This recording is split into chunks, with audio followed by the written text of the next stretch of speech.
반갑습니다. 네, 리오와 또 지혜의 유아세례 공부 두 번째 시간입니다. 잘 지냈죠? 네, 지난주에 여러분들께서 너무 잘 해주셔가지고 제가 여러분들의 또 요약 그리고 느낀 점을 또 잘 받았습니다. 이건 정리해가지고 나중에 당일에 제가 다 올려드리도록 하겠습니다. 계속 이제 3분 남았는데 계속해서 여러분들 잘 해주시길 또 바라겠습니다. 우리 지난주에 우리가 첫 번째 만남 왜 유아세례를 주어야 하는가에 대해서는 우리가 잘 공부를 했습니다. 오늘은 우리가 두 번째 만남으로 그렇다면 유아세례의 기원은 무엇입니까에 대해서 우리가 함께 살펴보도록 하겠습니다.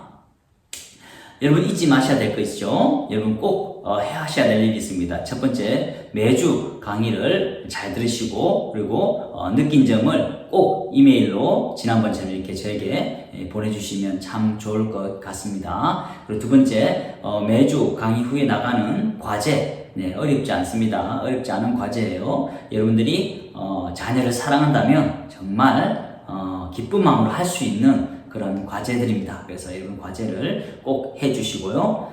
세 번째, 강의 후에 또 여러분들에게 드린 세례 문답 여러분 공부 꼭 하셔가지고 또 그것도 열심히 준비해 주시면 지난번에 말씀드린 대로 여러분의 신앙에 많은 도움이 될 거라고 저는 믿습니다. 그러니까 열심히 공부해 주시고 지난주에 여러분 일과 관련된 문답 공부했죠? 네, 했을 거라고 믿습니다. 꼭 하셔야 됩니다. 그러면 나중에 벼락치기 하면 진짜 힘들어요. 나중에 정말 힘들어집니다. 그래서 매주 한 8문항쯤 되나요? 한 10문항쯤 되나요? 그 정도 되는데 꾸준히 매주 이렇게 읽으시면 여러분 충분히 여러분들에게 귀한 또 신앙의 점검 그리고 좋은 배움의 시간 될 거라고 저는 믿습니다. 자, 그러면 우리가 본격적으로 한번 들어가고 있는데요. 우리 지난주에 우리가 뭐에 대해서 우리가 배웠는지에 대해서 한번 보겠는데요. 첫 번째, 세례는 여러분 지난주 말씀드렸다시피 죄 씻음 자체가 아니라 죄 씻음에 대한 표, 사인이라고 우리가 배웠습니다. 유아들이 다시 말하면 리오와 지혜가 유아 세례를 받아야 하는 이유는 첫 번째 죄 씻음과 성령이 그들에게도 리오와 지혜에게도 약속되었기 때문이라고 배웠고요. 또 유아들이 세례를 받아야 하는 두 번째 이유는 바로 언약 백성으로서 구별된 삶을 살게 하기 위함이라는 것을 우리가 지난주에 배우게 되었습니다. 유아 세례를 교회에서 베푸는 것은 첫 번째 부모에게 그 양육의 책임이 있고 또한 함께 이 유아 세례자로 리오와 지혜를 우리 교회가 공동체가 받아들인다는 것은 온 공동체가 함께 이 리오와 지혜가 믿음 안에서 자랄 수 있도록 애써야 된다라는 것을 함께 약속하는 귀한 예식이라고 우리가 지난주에 배웠습니다. 그 잊지 마시고 여러분 꼭 기억해 주시길 바라겠습니다. 오늘은 우리가 이번 주에는 유아 세례의 기원에 대해서 살펴볼 건데 여러분 기원이 무슨 뜻인지 알죠? 바로 어떤 것이 처음 생기게 된 근원을 얘기합니다. 유아 세례는 언제부터 시작되었을까라고 우리가 또 고민해 볼 필요가 있어요. 그렇다면 유아 세례는 누구부터 시작된 겁니까? 라는 우리가 궁금증이 있을 수 있잖아요. 그 궁금증에 대한 오늘 그 답을 한번 살펴보도록 할 건데요. 유아 세례의 기원은 창세기에 나오는 아브라함부터 시작된다고 볼 수가 있습니다. 하나님께서는 아브라함에게 언약의 징표를 몸에 새기도록 하셨습니다. 우리는 그것을 할례라고 부릅니다. 실제로 성경에도 그것을 할례라고 명명하고 있습니다. 창세기 17장 13절 말씀 한번 보도록 할게요. 창세기 17장 13절의 말씀에 보면 이렇게 기록되어 있습니다. 너희 집에서 난 자든지 너희 돈으로 산 자든지 할례를 받아야 하리니 이에 내 언약이 너희 살에 있어 영원한 언약이 되려니와 라고 했습니다. 자, 여기서 말하는 이 살이라는 것은 뭐냐면 바로 우리의 몸이라고 해요. 다시 말하면 우리의 몸에 하나님의 언약을 새겨 넣겠다라는 뜻입니다. 구약에서부터 이미 유아 세례를 상징하는 할례가 시행되고 있었다라는 것입니다. 그리고 아브라함에게 속한 모든 백성은 모두 할례를 받음으로써 이스라엘 백성으로서 인정을 받을 수 있는 것이죠. 우리가 좀 전에 말씀을 읽었고 또 우리가 창세기 17장 12절에서 나오는 바처럼 너희의 대대로 모든 남자는 집에서 난 자나 혹은 너희 자손이나 그리고 이방 사람에게서 돈으로 산 자를 막론하고 난지 8일 만에 할례를 받을 것이니라 라고 되어 있어요. 자, 여기서 제가 색깔을 달리해놓은 이 핑크 색깔로 해놓은 거 보시면 아시겠지만 모든 남자, 다시 말하면 예외 없습니다. 예외가 없어요. 예외가 없이 아브라함의 그 가족에 소속된 모든 남자들은 다 할례를 받아야 되는데 태어난 자든지 자손이든지 아니면 돈으로 산 노예라고 할지라도 모두 할례를 받아야 한다는 것이죠. 언제요? 난지 8일 만에 할례를 받아야 된다라고 하나님께서는 말씀하셨습니다. 그렇다면 태어난 지 이미 오래된 실을 말하면 아브라함같이 나이가 많은 사람들은 어떻게 합니까? 그 사람들은 명령받은 즉시로 바로 이 할례를 받았죠. 이스마엘도 그때 청년의 때에 이 할례를 받은 것입니다. 자, 구약에서의 할례는요, 첫 번째, 너희는 내 백성이 되고 나는 너희 하나님이 된다는 언약의 표였습니다. 하나님께서는 아브라함을 부르시고 그에게 언약을 주셨죠. 하나님께서 너로 하여금 복의 통로가 되게 하겠다라고 하나님께서는 언약을 주시고 또 수차례 언약을 맺으셨습니다. 창세기 15장에 보면은 횃불 언약도 맺으시고요. 또 11장에는 이렇게 할례를 통하여서 이 언약을 몸에 새기도록 하셨습니다. 자, 다시 말하면 하나님께서 주신 그 언약을 몸에 새긴다는 것. 다시 말하면 영원히 평생도록 잊지 않게 하겠다라는 것입니다. 두 번째는 이 정결함, 거룩함을 뜻하면서 하나님의 백성으로서 흠없이 살아야 한다는 서약의 표입니다. 자, 언약의 표가 하나님과의 관계에서 주어진 표라고 말할 수 있다면 이 할례는 또한 우리가 하나님의 백성답게, 다시 말하면 하나님의 언약의 백성답게 살아가야 한다라는 서약의 표와도 같은 거예요. 내가 하나님께 선택받은 하나님의 백성이기 때문에 이제는 하나님의 백성답게 살아가고자 하는 자가 가져야 하는, 또 하나님께서 선택하신 자가 반드시 가져야 하는 서약의 표라는 것입니다. 자, 창세기 17장 11절의 말씀을 보면 이렇게 기록되어 있어요. 너희는 표피를 베어라. 이것이 나와 너희 사이의 언약의 징표니라 라고 되어 있잖아요. 여기서 말하는 표피라는 것은 남자의 성기의 앞부분에 있는 표피를 잘라내는 것을 말하죠. 요즘 같은 이제 포경수술이라고 얘기하는데 이 포경수술에 어떻게 보면 시초가 된다라고 말할 수 있습니다. 요즘 말하는 이런 어린 친구들이 또 받는 그런 수술과는 조금 다른 거라고 보시면 됩니다. 하지만 하나님께서 주신 이 서약의 표는 몸에 새기는 표라는 것을 우리는 잊지 마셔야 한다는 것이죠. 자, 그렇다면 할례를 받으면 다 구원을 얻는 것입니까? 할례를 받으면 이 할례 받았다는 그 증표가, 소위 말하면 할례를 받았다는 그 증표가 내가 구원을 얻는 어떤 보증 수표와도 같다라는 것입니까? 라고 말할 수가 있는데요. 아닙니다. 네, 결론은 아니에요. 할례를 받았다고 해서 반드시 구원을 받는 것은 아닙니다. 실적으로 여러분 한번 생각해 보세요. 이삭의 두 아들이 에서와 야곱이었잖아요. 자, 여러분 여기서 문제를 내갔는데, 여러분 에서와 야곱은 둘 다 할례를 받았을까요? 받지 않았을까요? 네, 이렇게 질문한 이유는 둘 다 받았다라는 것이죠. 네, 분명히 받았습니다. 그들은 또 율법 안에 있었기 때문에, 하나님께서 주신 말씀 안에, 언약이 안에 있었기 때문에 분명히 난지 8일 만에 이 야곱과 에서는 이 할례를 받았을 거예요. 그런데 로마서 9장 13절의 말씀을 보면 이렇게 되어 있습니다. 기록된 바 내가 야곱을 사랑하고 에서는 미워하였다 하심과 같으니라. 다시 말하면 하나님께서는 야곱을 구원하시고 에서는 버리셨다라고 뜻하고 있죠. 그렇기 때문에 이 할례를 받았다고 해서 반드시 구원에 이르는 것은 아닙니다. 그렇다면 우리는 질문이 생기게 됩니다. 아니, 그렇다면 굳이 우리가 유아 세례를 받아야 될 필요가 있을까요? 우리 자녀가 유아 세례를 받아야 될 필요가 있을까요? 라는 질문이 생길 수가 있어요. 그 질문에 대해서 그럼에도 불구하고 아브라함의 자손들은 모두 할례를 받았습니다. 왜냐하면 하나님께서 할례를 받으라 명령하셨기 때문에 그래요. 이와 같이 결과를 예상하지 못한다 할지라도 언약의 표징으로서 이 믿는 자녀들에게는 반드시 할례가 행해져야만 했기 때문입니다. 창세기 17장 14절의 말씀을 보면 하나님께서 이렇게 말씀하셨습니다. 할례를 받지 아니한 남자 곧 그 표피를 베지 아니한 자는 백성 중에서 끊어지리니 그가 내 언약을 배반하였음이니라 라고 되어 있어요. 다시 말하면 할례는 반드시 받아야 하는 것이다 라는 것입니다. 할례를 받지 아니하면 아브라함의 그 자손의 권속으로부터 떨어져 나가는, 그리고 언약을 배반하는 그런 행위와 같다라고 하나님께서는 말씀하고 있다라는 것이죠.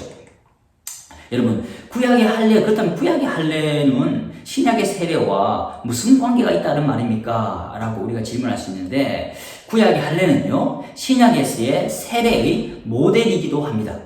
다시 말하면 신약 시대에 우리가 받는 이 세례는요, 할례의 어찌 보면 할례를 모델로 삼았다라고 말할 수가 있어요. 특히 유아 세례는 더욱더 그렇습니다.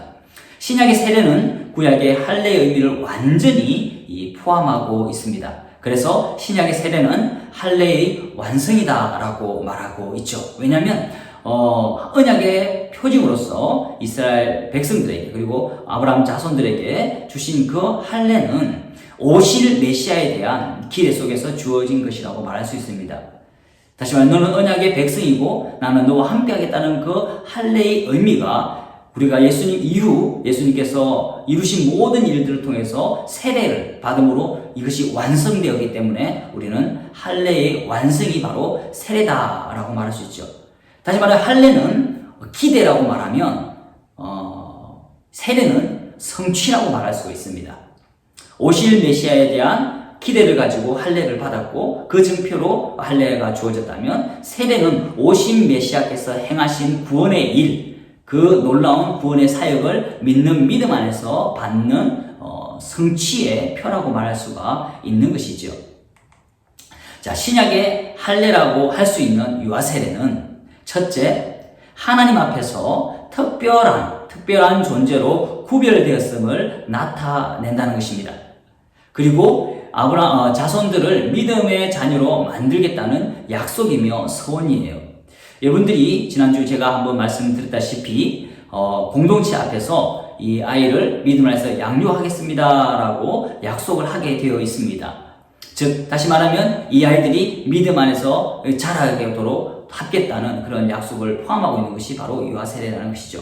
두 번째, 유아 세례를 주는 것은 아이의 신앙을 보아서 주는 것이 아닙니다. 여러분, 이 아이들이 보통 우리가 세례를 받을 때 먼저 이 신앙 고백을 하지 않습니까? 이 신앙 고백을 하게 돼 있어요. 그래서 구주를 예수님을 당신의 구주로 믿습니까? 라는 그 질문에 반드시 답을 한 뒤에 세례를 주게 되어 있습니다. 다시 말하면 믿음의 고백이 있어야 된다라는 것이죠.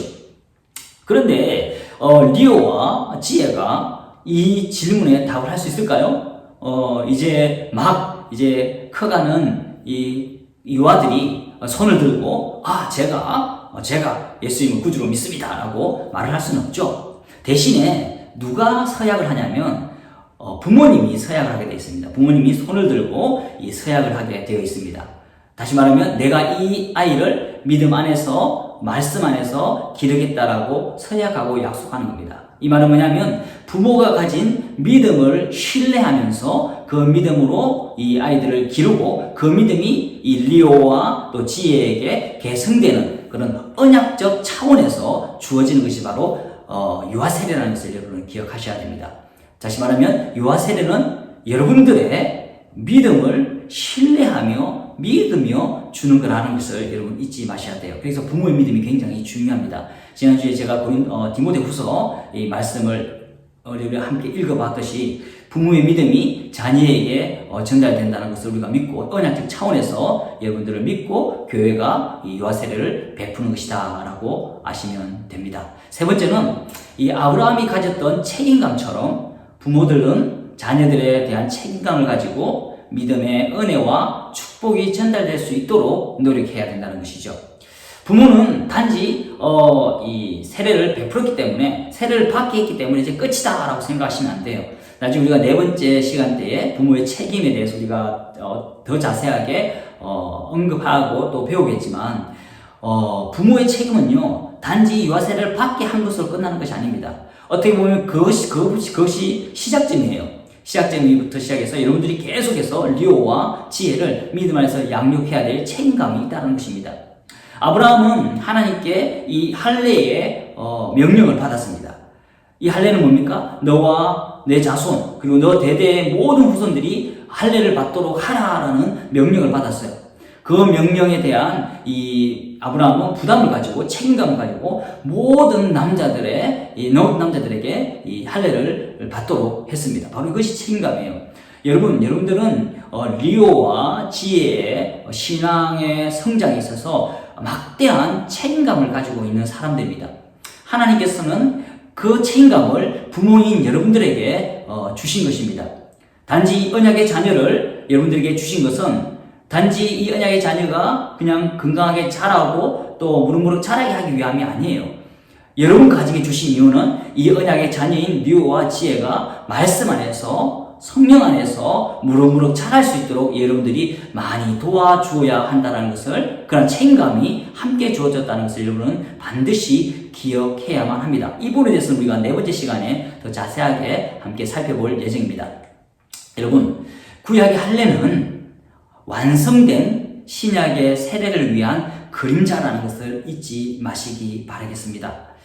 구약의 할례는 여러분 아까 제가 설명드렸다시피 오실 메시아 구원에 대한 그러한 기대감으로 주어진 그런 어떤 약속의 표라고 말할 수 있다면, 신약의 세례는 그 성취된 그 언약에 대한 믿음의 표로 받는 것이 바로 세례라는 것이죠. 그리고 유아 세례는 그러한 믿음이, 그러한 언약적 구원이 리오와 지혜에게도 주어졌다는 것을 보여주고 또 믿는 그러한 표라는 것을 여러분들은 반드시 기억하셔야만 합니다. 여러분, 이 할례와 또 이 세례라는 것은 굉장히 언약적 관점에서는 굉장히 중요한 것입니다. 구약의 할례가 굉장히 중요하게 거행되었듯 신약의 세례도 굉장히 중요하게 거행되며, 특히 유아 세례는 더욱더 중요한 예식이라고 저는 여러분들에게 거듭 강조하고 싶습니다. 그저 모든 사람들이 모든 사람들이 하기 때문에 하는, 그래서 너도 받고 나도 받기 때문에 당연히 때가 되면 받는 그런 어떤 예식이 아니라는 거예요. 언약의 백성인 리오와 지혜에게 언약의 백성답게 살게 하기 위한 첫걸음을 여러분들이 뛰게 해주는 예식이 바로 유아 세례라는 것입니다. 반드시 기억하시고 또 유아 세례를 또 받는 리오와 또 지혜를 여러분들이 깊이 사랑하시고 또 믿음 안에서 양육할 수 있도록 여러분들이 노력해 주시면 참 좋겠습니다. 거룩한 부담감을 가지셔야 해요. 리오와 지혜는 여러분의 자녀이기 전에 지난주 말씀드렸다시피 하나님의 언약의 백성이고 하나님의 언약의 자녀라는 사실을 기억하시고 존중하시고 귀히 여기시고 기도하시면서 양육하셔야만 합니다. 알겠죠? 꼭 그렇게 하셔야만 합니다. 그것이 바로 부모인 여러분들에게 주신 하나님의 책임, 하나님께 주신 여러분들이 가져야 될 책임감이라는 것을 잊지 마시길 바라겠습니다.